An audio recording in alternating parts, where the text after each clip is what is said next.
Welcome back to the Sociometry tutorial video series. In this video we will show you how to add routing in your module.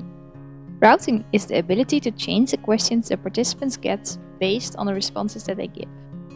Go to your study dashboard. Open your study and go to Modules.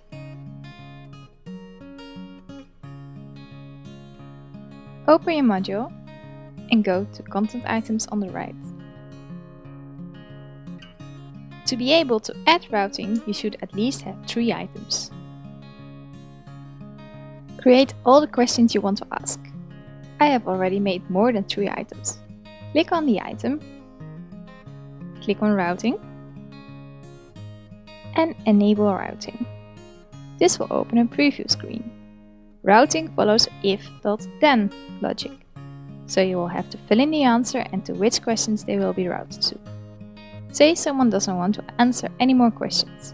Fill in no to the question, do you want to fill in some evaluation questions? Let them jump to the last question, otherwise jump to the next question. You can also add additional routing paths to the same question. Click on Save. In this video we showed you how to add routing to the items. Thank you for watching, see you in the next video.